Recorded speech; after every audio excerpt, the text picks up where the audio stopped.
Hi, I'm Margie. I'm with Five Cities Homes. I'm here at the Black Horse Coffee House in San Luis Obispo. We're here today to talk about credit scores level 1. Why do I care? This is really focused at college kids or anyone who's never had any information given to them about credit scores at all. So let's start with the very, very, very basics. What is a credit score? It's a three-digit number of detailed information about your credit history. It's generated by a number of companies, one being FICO, the most famous, Equifax, Experian, or a couple of the other main three. There's some other ones. Even a car uh, company can create their own score if they want to. That was Alicia. Did you see her? Say hi, Alicia. Uh, okay, so your credit score risk is what your credit score is trying to determine. How big of a risk are you as a buyer or a renter or whatever? So that number is generated based on a number every time you use credit. And sometimes when you don't use credit, if you're a person who says, oh, I'm never going to get a credit card, I'm never going to have credit, then you're going to have a very low score, because if you don't exist in the credit world, then you have a bad score. So that is not necessarily a good thing. Trying to live off the grid for credit doesn't help you if you ever need to borrow money.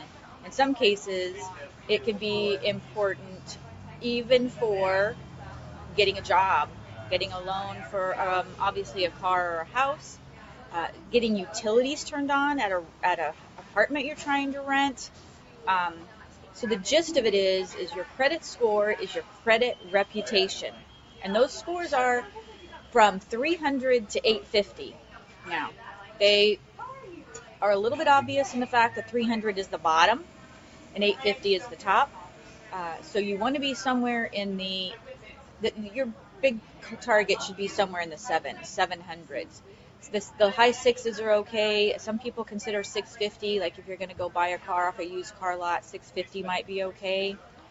So the big question is, why do I care about my credit score? Well, I talked about that a tiny bit already, because if you're going to get an apartment without your parents' help, or you're going to want to get your utilities turned on in your very own name, a lot of employers are now checking your credit to see what kind of history you've generated based on how you handle things. Some insurance companies now check your credit to see what kind of rates they want to give you for insurance rates. All of these things can really be like money out of your pocket if you're not paying attention. Now, when I say money out of your pocket, what do I mean by that? The higher interest you pay, the bigger waste of money you have. So if you can get a car loan, let's say, for 5.5% interest, or your credit is really crummy and they give you 13% interest, every month you're paying that much more. That's a lot. 6% more could be a very big difference in the amount of money out of your pocket. Now, when I say out of your pocket, I mean for real. Like, from your bank account, your payment could be $550 a month, or it could be $750 a month, just sometimes based only on your credit and what interest rates they want to give you based on that credit. Okay, so now I care about my credit. What do I do about my credit? And what that I do can affect my credit. Okay, so having one credit card is okay. And let me preface this at the very beginning of everything. If you are going to open a credit card, you have to use it with the most intention possible. So don't swipe your card at every place you go, and then at the end of the month be surprised that you have a $700 bill. Okay, that's how you get into trouble if you can't pay that $700 bill. So if you're going to generate credit, open a credit card to try to create a good credit score, you need to keep track of every receipt that you swipe, and in my mind, set money aside. And you can even go in at the end of every day or every week and transfer money from your checking account to pay off what you just charged, so it doesn't build up. That still helps you build credit. There's a lot of different opinions on how people should use credit. Some people say, oh, you have to carry a balance or it doesn't count. Or some people say, oh, you have to charge it up and then pay it all off or that doesn't count. Use of credit is use of credit. So as long as you charge, you pay. You pay on time, you never pay late. You charge, you pay it off all the way. I mean, if you're going to go buy a refrigerator and you say, oh, this $1,000 is going to take me 5 months to pay off, you know that. So don't charge more to it unless you're prepared to pay more down on it. And some people say bad credit's better than no credit. Now, that's a dangerous line. So just be really careful about using credit. Now, back to what affects my credit. Again, everything you do affects your credit in regards to money. When you open a credit card, let's say you go crazy and you say, I'm going to open 3 credit cards because I really want to build up credit fast. Well, now your credit's going to look like you just opened 3 credit cards, and that could very well be a negative until you prove that you're responsible with those credit lines. And when I say responsible, I mean paying your debt on time every month. Don't be 15 days late. Don't be 30 days late. For heaven's sake, once you're 30 days late, it's going to cost you credit points. And when I say credit points, you could have a 720 score, go 30 days late on a credit card, and you can have a 650 score. And it can take you 6 months to build that back up. Because once you prove to be irresponsible, they make you work a lot harder to get it back. So just be careful using your credit. And when I say careful, again, open. I thought when you're looking at the big grown-up world, 5 lines of credit is what they're going to look for someday when you want to buy a house, right? 5 lines of open credit. Open credit can be an installment loan, like a car loan. It could be a Best Buy credit card where you bought your computer. It can be a Chase or Capital One credit card where you buy your groceries. It can be any gasoline credit card if you choose to use that kind of credit. All of these kinds of credit count toward the 5 lines of credit. So it's just being careful, I have to preface, is the most important. But that's why you care, because once you generate credit and you're careful with credit, you'll have good credit. And that means you'll pay less in interest, get better options of what kind of loans you can have, and maybe even get the job above the guy beside you who has really crummy credit. So, what affects my credit score? Again, opening credit cards, paying your debt, not paying your debt, closing accounts, and too much debt on your accounts. Too little debt, and I'll go over that. I kind of did by saying people who are scared to have any credit at all. Slow paid, always pay before the due date, even if it's only the minimum. Pay the minimum if it's due on the 12th. Pay the minimum, and then grandma's check for the rest of it gets here on the 15th, and you can pay it off. Do that. But always pay on time. So, slow pay, late pay, if you get caught up in a repossession or a bankruptcy, and at the bottom of it all, student debt. Okay, that also counts. So, what do? Okay, credit debt is based on 30% of your available balance. So, let's say you have the 5 lines of credit. You got a car payment, it's $150 a month because you bought a used car very smartly. And you have your Best Buy credit card where you got your computer and you're paying $22 a month minimum. Oh, don't just pay the minimums, but let's say you're doing that. You've got your Chase card, you've got your Capital One card, and you've got whatever card, you get air miles because you're going to go to Paris for spring break. So you've got your 5 lines of credit. Your goal should be Best Buy, Chase, airline card, whatever. Don't charge more than 30% of the available balance, because once you do, up to 30% is positive in your favor. Over 30% starts to eat away and become a little bit of a negative. So what is that? Easy math. They give you $1,000 limit on your Best Buy card. don't charge more than $300, right? And then pay it off on time, make your payments on time, all that. Uh, 3 lines of credit as a college student, I would say would probably be your first goal. Don't try to juggle too much. Don't get too deep. Don't go into deep debt. I'm sure your parents are already saying this to you, but don't go into deep debt. Now, you already have your college loans, if you have college loans. So what does that mean for your financial future? Okay. First of all, deferment helps with the little things like getting credit cards. And I know as a college student, you are getting who knows how many credit card applications and pre-approved whatnots every month. So be cautious and shred them if you don't take them, because you don't want someone else to take them in your favor, right? Now let's say that you're all the way into getting a car loan and you're ready to buy a house. You've got all of the things going and you're ready. Fannie Mae and Freddie Mac are the 2 largest mortgage insurance companies. They're quasi-governmental agencies that regulate the rules on getting a loan for conforming loans, and that's mostly what we want to look at, is conforming or even FHA loans, which are also government-insured loans, okay? They have rules to deal with your borrower, which you would be, under income-driven repayment plans. Okay, so the IBR, the PAYE, the repay, the ICR, all of these plans, even when they're going or they're deferred or whatever, you're going to have some rules that the mortgage company will want to, well, they don't want to, but they have to follow.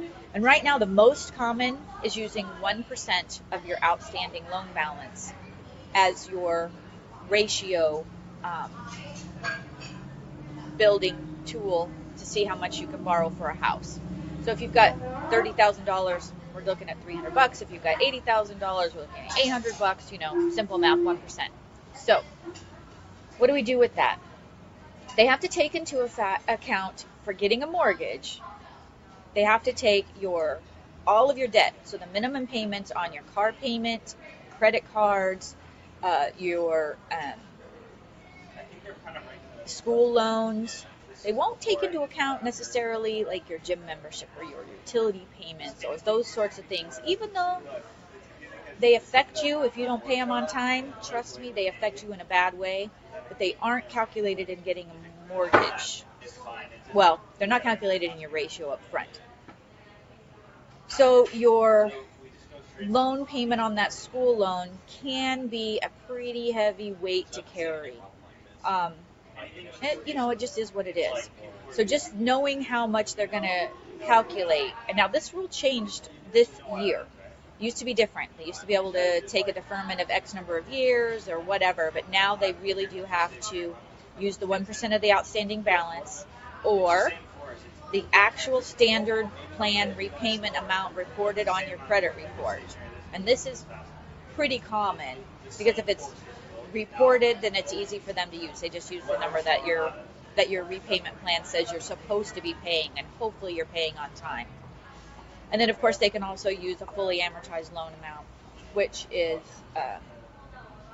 over the 20 to 25 years. But hopefully for you, they use whichever one is the lowest. And if I was the loan officer, I would do that. So that's what, as long as the funder lets you, that's what you want to do.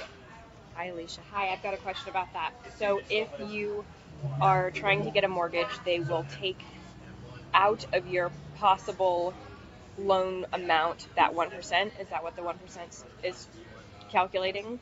So if you were going to be eligible to have a $500,000 loan, now your 1% makes it a $450,000? No, almost. When they say your income allows you $3,000 a month, let's just say you're going to get a $3,000 a month mortgage, they have to take out the 1% of your, let's say you have that $30,000, so now they have to take out $300. They have to take out your car loan, $250 or whatever your car loan is, and the minimums of all your credit cards, whatever those are. So then they use that as what is considered your bottom ratio. So the highest debt and then they only want to lend you 35 to 40% of your gross income. They only want to lend you that much. So they want a third of your money to go to housing, a third of your money to go to your bills, and a third of your money to be used for food and gym memberships and haircuts and gasoline and etc. Does that answer? I believe so. Thank you. Thank you, Alicia. Okay, so we haven't had any questions pop up, and we're at about 25 minutes. What time did we start, Alicia? We're at 15. Oh, we're at 15. Oh, there's the counter. Thank you, counter. Let's see. We had some people who are going to be here, so I wanted to try to have time for questions, but looks like we're just going to move on. What does my financial history, okay, when does my financial history affect me? Good question. Now, as soon as you are earning money and spending money, it's affecting you, whether it's affecting you in a positive way or a negative way. And the newest thing that we've all learned that is, I'm going to say, kind of pesky, is that an employer or an insurance company could check your credit and decide, oh, I'm XYZ insurance company, and in order to insure your $250 a month Mazda payment, I am going to have to charge you $700 for 6 months instead of the $400 I'm charging this one beside me who has a 750 score. Your score is 620. Because they're saying, and they've been questioned on this, trust me, the entire industry has questioned why you're using credit, and they're saying your credit usage, your credit reputation, excuse my air quotes, is a reflection of how you live. So now insurance companies are saying, you don't pay your bills in time, you're probably not going to be a safe driver, whether that's, or you're going to not live in a safe neighborhood or whatever. That's sort of where they're going with this. And then your employer uses the same reputation to see what kind of employee you might be. If you have a tendency to not pay your bills on time or overuse your credit, you might also have a tendency to not show up for work or embezzle money, or who knows what they're thinking, but they are using it.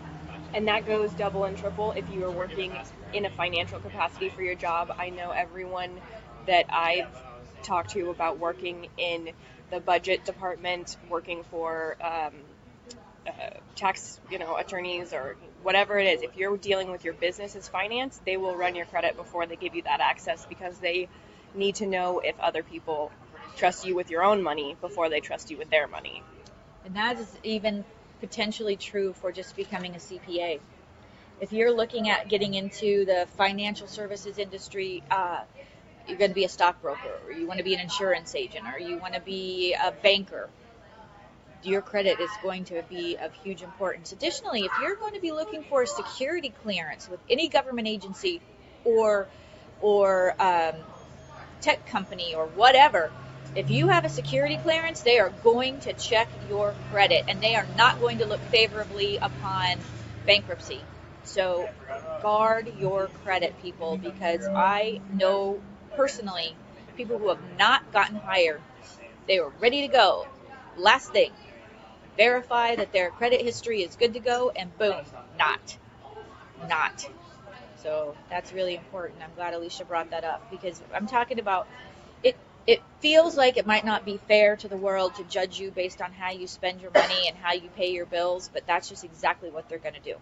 It is exactly. So what do I suggest? What do I think you should do right now? Do you have a Discover credit card? They didn't pay me to say this, but we've all seen the TV commercials. You can check every single month, you can check your score, because they put it on your statement for you. Some other, I think maybe some Capital One or somebody else has that. So you can definitely watch your credit. And now, Bank of America makes you sign up to get that free service now. They don't give it free like Discover does, but they say, go and put your name on the form and we'll give you your free credit score every month also. Wow, Bank of America. And you know what? I've had my card used, I think, I don't know if it's Home Depot or Target, or so when they found out that their database had been compromised, they send you this free credit watch. So sometimes you're going to get your free credit watch based on the fact that something bad happened, and you're just getting the side. Hopefully you didn't have anything really bad happen, but you get the benefit of it. Now, if you would like to get some free links, we've put together a research link kit for you, and you can get the summary of this talk plus the links. Just send us a quick email, Alicia? Yeah, just send us your email address. If you can email it to us. You can put it in the comments here. You can send us a private message on Facebook, whatever way you want to get in touch with us, but give us your email address and we'll forward on all of these little handouts for our talk today. Yeah, and I threw in some things on, basics from different resources on why your credit matters, from even like the Federal Trade Commission, what is my score, just lots of little things. And they're just links to help you find out how to use your credit better, what to do with your credit once you have it, what not to do with your credit once you have it, managing your finances overall. Now, just to wrap this up, just to kind of hit home on this, and I'm going to grab my reading glasses here. This is for a mortgage. Here is a quick evaluation of how the mortgage company looks at your credit and what they charge you for these, okay? If your score is from 580 to 599 and you're getting an FHA mortgage, you're going to pay 2.5% of the loan amount. 2.5% higher in rate for that loan amount. 2.5% to have an under 600 score. That's pretty harsh. 600 to 619 is 2. So we're seeing that 620 is sort of the floor to not get hammered. 620 to 639, you get charged 1.25% more in interest. So we're going down. The better your score, they charge you 2.5 more than the target to have bad credit. Now we're up to 640 to 679. Oh, you're getting better. Your score's getting better. They're only going to charge you 0.5% higher than somebody whose score is 680 to 719. 680 to 719 is the going rate. So if you see something on TV that, the going rate for mortgage is 3.75%, they're talking about a 680 to a 719 score, most likely. Now, what do you get if your score is better than 720? They only give you 0.125%, 0.125 reduction in rate. So they hammer you for having bad credit. They say, thank you very much. You can have the going rate for 680 to 719. But if your score is 720 or higher, they go, oh, that's so sweet. We'll give you an 1/8 of a point discount. So, again, if you have questions, please feel free to shoot us a note. If you want to get this summary and some information about how to manage your credit, give us a shout out. And, of course, if you are in the position to want to look for a home and buy a home, Alicia and Margie at 5 Cities Homes we're here to help you in the San Luis Obispo County area. I think that's it for today, Alicia. Do you have anything else to wrap us up? We have this little mini class that we do listed on meetup.com, and you can find us on all the various social medias. Obviously, if you found us here, you're on Facebook, but we post on Instagram and Twitter and, all the different places all the time. So whatever it is that interests you, you can follow in the way that makes sense to you. And be sure to let us know on meetup.com or with our Facebook event if you are liking these events and what type of talks you want and what kind of questions we can answer in the future. And we look forward to seeing you next time.